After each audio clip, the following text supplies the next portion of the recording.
Hello everyone, नमस्ते, प्रणाम। कैसे हो आप सब? आई होप आप सब बहुत ज़्यादा अच्छे होंगे। तो आप स्वागत है आप लोगों की मेरी न्यू ब्लॉग में। तो आज हम बात करने वाले हैं छठ पूजा के बारे में कि छठ पूजा सबसे पहले किसने किया था, कब किया था, क्यों किया था, इसका महत्व क्या हुआ था और छठी मैया कौन है। तो इसके बारे में तो आइए हम लोग जानते हैं। तो आप लोग ऐसे ही ब्लॉग में बने रहना, वीडियो को बिल्कुल भी स्किप मत करना और देखना। तो चलिए हम लोग बात करते हैं कि छठ पूजा सबसे पहले किसने किया था।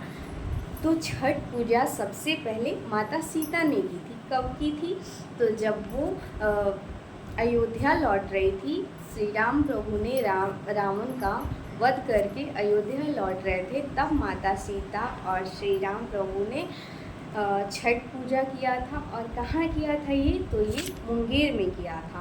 और मुंगेर में अभी भी ये माता सीता का चरणों का चिन्ह है। वहाँ पे कलशुभ का और फ्रूट्स का वगैरह वगैरह का वहाँ पे चित्र अभी भी है। तो वो मंदिर बन गया है अब उसका।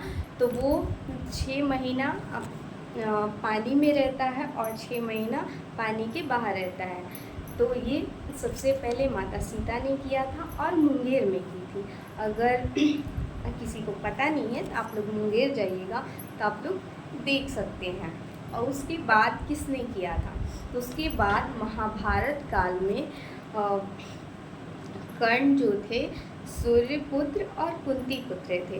तो वो नदी में काफ़ी देर तक खड़े होकर के सूर्यदेव की पूजा करते थे और अर्घ देते थे। तो ये भी एक मान्यता है। और उसके बाद अपने राज्य को प्राप्त करने के लिए द्रौपदी और 5 पांडवों ने किया था। ये तो हमको पता चल गई कि पहले किसने किया था, सेकेंड बार किसने किया था और कहाँ किया था।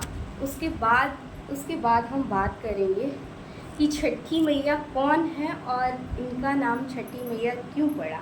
तो छठी मतलब पुराणों के मुताबिक ये माना गया है कि छठी मैया जो है ब्रह्मदेव की मानस पुत्री है।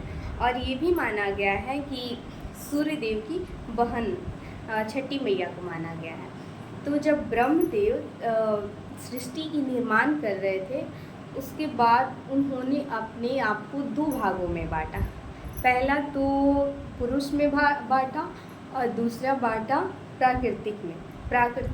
उसके बाद प्राकृतिक ने अपने आप को 6 भागों में बांटा। वही जो छठवीं अंश है वही है छठी मैया। उसके बाद हम बात करेंगे कि छठ पूजा कितने दिनों की होती है। तो छठ पूजा कुल 4 दिनों की होती है। पहला नहाए खाए, उसके बाद होती है खरना, उसके बाद होती है पहला अर्घ, उसके बाद दूसरा अर्घ। नहाए खाए के क्या होता है? तो बिहार में तो सभी जगह होता है और बिहार के लोग जहाँ भी हैं तो छठ पूजा को काफ़ी धूमधाम से मनाया जाता है। और छठ पूजा सिर्फ एक पर्व नहीं, हम बिहारियों का पहला प्यार है। और पहले दिन नहाए खाए के दिन हमारे यहाँ बनता है, मतलब पूरे बिहार में अलग अलग टाइप के बनता है, लेकिन ये 3 चीज़ कंपलसरी होती है: चावल, चने की दाल और लौकी की सब्ज़ी। और ये घी में बनती है और सेंधा नमक में बनती है। उसके बाद सेकेंड डे जो आता है उस दिन पूरा दिन फास्ट रखा जाता है और शाम में खीर और रोटी बनाया जाता है। और उसके बाद खरना करते टाइम आप फ्रूट चाहें तो वो भी ले सकते हैं, कोई मना ही नहीं है, वो आप पे डिपेंड करता है। चाय भी पी सकते हैं उस दिन। तो उसके बाद ये सब खाने के बाद अगर आप मतलब उस दिन एक ही बार खाना है और आप सोचोगे कि एक बार खा के दोबारा खा लें, तो ऐसा नहीं है। आप पानी पी सकते हैं, लेकिन 12 बजे के पहले तक ही आप पानी पी सकते हैं, उसके बाद नहीं पी सकते। उसके बाद तीसरे दिन पूरा दिन फास्टिंग रखना है। उसके बाद शाम के टाइम जब सूर्यास्त होते हैं उस टाइम हम लोग अर्घ देते हैं। उसके बाद फिर अब हम लोग आ जाते हैं घर पे।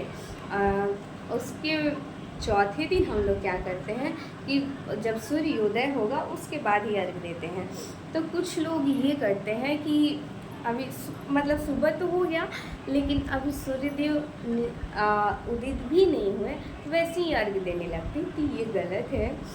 अगर आपको प्यास लगा है तो थोड़ी देर और कंट्रोल कर सकते हो, समझ सकते हैं कि प्यास लगती है।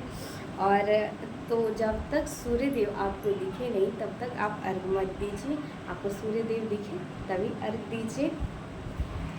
और ये पर्व क्यों किया जाता है, तो ये पर्व अपने पति की लंबी उम्र और बच्चों की संतान की लंबी उम्र के लिए किया जाता है। और आप लोगों को तो पता है ये पर्व हमारे लिए एक पर्व नहीं, एक हम बिहारियों के लिए एक प्यार है, और कितना धूमधाम से मनाया जाता है। जो बिहार के हैं उनको तो पता ही होगा कि मतलब छठ पूजा के नाम पे ही रोम रोम खड़े हो जाते हैं, हम लोग खुश हो जाते हैं। उनकी गाना जब चलती है तो गजब से एकदम माहौल एकदम बन जाता है। छठ पूजा होती है तो वाह क्या बताएं। जो बिहार के हैं उनको तो खुद पता ही होगा, और जो बिहार से नहीं है एक बार वो बिहार में आके देखिए हमारी छठ पूजा कितनी धूमधाम से मनाई जाती है। आस्था का पर्व है, महापर्व है।